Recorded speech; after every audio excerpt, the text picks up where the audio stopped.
କାହାକୁ ନ ଭଲ ଲାଗେ ଖାଇବା ପାଇଁ।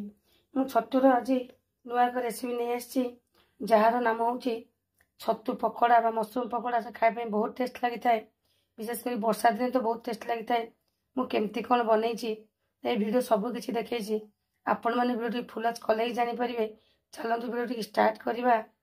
ନମସ୍କାର, ସ୍ମିତା ଓଡ଼ିଆ ବ୍ଲଗ୍ ଚ୍ୟାନେଲକୁ ଆପଣମାନଙ୍କୁ ଅନେକ ଅନେକ ସ୍ୱାଗତ କରୁଛି। ଆଜି ମୁଁ ବନେଇଛି ମସରୁମ୍ ପକୋଡ଼ା ବା ଛତୁ ପକୋଡ଼ା। ସେଟା ଖାଇବା ପାଇଁ ବହୁତ ଟେଷ୍ଟ ଲାଗିଥାଏ। ମୁଁ କେମିତି କ'ଣ ବନେଇଛି ଏ ଭିଡ଼ିଓ ସବୁକିଛି ଆପଣମାନଙ୍କୁ ଦେଖେଇଛି। ଆପଣମାନେ ଭିଡ଼ିଓଟିକି ଫୁଲ୍ ୱାଚ୍ କଲେ ହିଁ ଜାଣିପାରିବେ। ମୋ ଚ୍ୟାନେଲରେ ଯଦି ନୂଆ ନୂଆ ଭିଜିଟ୍ କରୁଥାନ୍ତି ତାହେଲେ ଚ୍ୟାନେଲକୁ ସବସ୍କ୍ରାଇବ୍ କରିଦେବେ, ସାଙ୍ଗସାଥି ସାଙ୍ଗରେ ସେୟାର କରିବେ, ଛୋଟ ଲାଇକ୍ଟେ କରିଦେବେ, ଆଉ କମେଣ୍ଟ କରି କହିବେ ଆଜିର ଏ ଛତୁ ରେସିପିଟି ଆପଣମାନଙ୍କୁ କେମିତି କ'ଣ ଲାଗୁଛି। ଚାଲନ୍ତୁ ଭିଡ଼ିଓଟିକି ଷ୍ଟାର୍ଟ କରିବା। ମୁଁ ଏଠି 500 ଗ୍ରାମ ନେଇଛି ବଟନ୍ ଛତୁ। ଛତୁକୁ ଭଲ ଭାବରେ କିନା କ'ଣ କରିବି ନା ତାକୁ ଜରିରୁ ବାହାର କରିଦେବି। ଆଉ ତାକୁ କ'ଣ କରିବି ନା ସବୁ ଧୋଇକି ତାକୁ ପୁରା ପରିଷ୍କାର କରିଦେବି।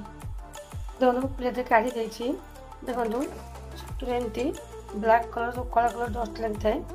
କ'ଣ କରିବା ନା ଅଳ୍ପ ମଇଦା ଛିଞ୍ଚି ଦେବା। ଛିଞ୍ଚି ଦେଇକି ତାର ହାତ ଟିକେ ଘଷି ଦେବା, ସବୁ ଡଷ୍ଟ ବାହାରିଯିବ। ତାପରେ ତାକୁ ଧୋଇବା। ତାକୁ କ'ଣ କରିବା ନା ଏମିତି ଘଷି ଦେବା। ଏଇଟା ଆପଣଙ୍କ ପାଇଁ ଗୋଟେ ଟିପ୍ସ ମୋର। ସବୁ ଯାକ ପରିଷ୍କାର ହେଇଯିବ। ମୁଁ ଯେମିତି ସବୁ କରୁଛି ଏମିତି ଆପଣମାନେ କରିବେ, ଦେଖିବେ ଯେତେ ସବୁ ଡଷ୍ଟ ଥିବ ସବୁ ବାହାରିଯିବ। ତାପରେ ତାକୁ ଆମେ କ'ଣ କରିବା ନା ଧୋଇବା।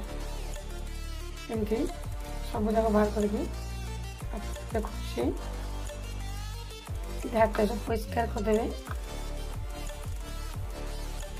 ତ ପରିଷ୍କାର କରିକି ଆପଣଙ୍କୁ ଦେଖୁଛି ସବୁ ଯାକ ବାହାର କରିଦେଲି।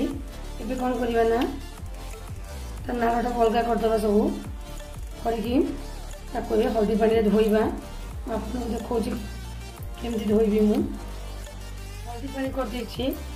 ହଳଦୀ ପାଣିରେ ସବୁ ଯାକ ଛତୁକୁ ଦେଇଦେବା, ଆଉ ତାର ନାଳ ଗୁଡ଼ାକୁ ବି ଦେଇଦେବା। ସବୁ ଦେଇକି ତାକୁ 2 ମିନିଟ୍ ପାଇଁ ବତୁରେଇ ଦେବା, ଯାହାଫଳରେ ଯେତେ ଜୀବାଣୁ ଥିବେ ସବୁ ମରିଯିବେ ଆଉ ବାହାରିଯିବେ ବି। ତାକୁ ପରିଷ୍କାର କରିକି ଆମେ 2 ମିନିଟ୍ ପରେ ଧୋଇ ଆଣିବା। ତାକୁ 2 ମିନିଟ୍ ପାଇଁ ଗୋଟେ ଭେଦେଇ ଦେବା।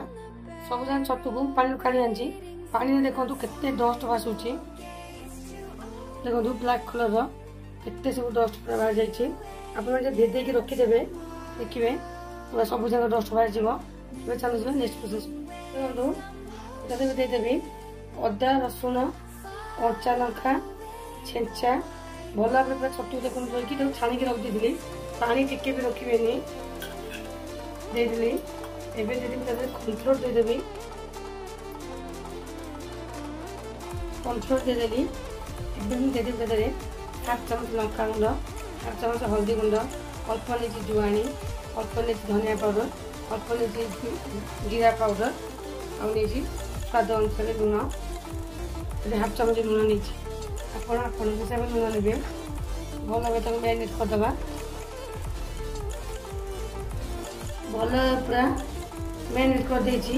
ଆଉ କୋଟିଂ ଦେଇ ସବୁବେଳେ ଏମିତି ଅଧିକ ଅଧିକ କୋଟିଂ ଦେବେ, ଦେଲେ ତା ଭିତରକୁ ମସଲାଟା ପଶିବ। ଏବେ ଚାଲନ୍ତୁ ଯିବା ନେକ୍ସଟ ପ୍ରୋସେସ୍।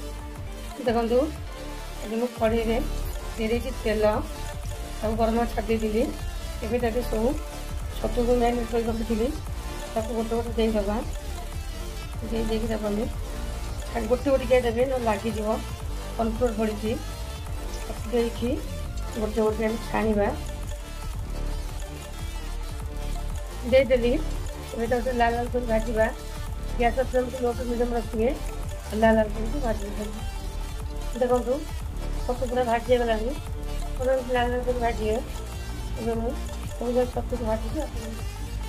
ଦେଖନ୍ତୁ ସବୁ ଯାକ ଛତୁ ପକୋଡ଼ା ବି ରେଡ଼ି ହେଇଯାଇଛି। ଚାଲନ୍ତୁ ଯିବା ପାଇଁ ନେକ୍ସଟ ପ୍ରୋସେସ୍। ଦେଖନ୍ତୁ ସବୁ ଯାକ ଛତୁ ପକୋଡ଼ା ରେଡ଼ି ହେଇଯାଇଛି। ଆଜିର ଏ ଛତୁ ପକୋଡ଼ା ରେସିପିଟି ଯଦି ଆପଣମାନଙ୍କୁ ଭଲ ଲାଗିଥାଏ ଲାଇକ୍, ସେୟାର, କମେଣ୍ଟ, ସବସ୍କ୍ରାଇବ୍ କରିବା ଜମା ବି ଭୁଲିବେନି।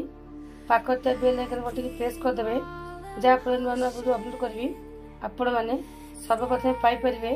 ଆଜି ପାଇଁ ଭିଡ଼ିଓକୁ ଶେଷ କରୁଛି। ପୁଣି ଦେଖା ହେବ ନୂଆ ଏକ ରେସିପି ସହିତ ନୂଆ ଏକ ଭିଡ଼ିଓ।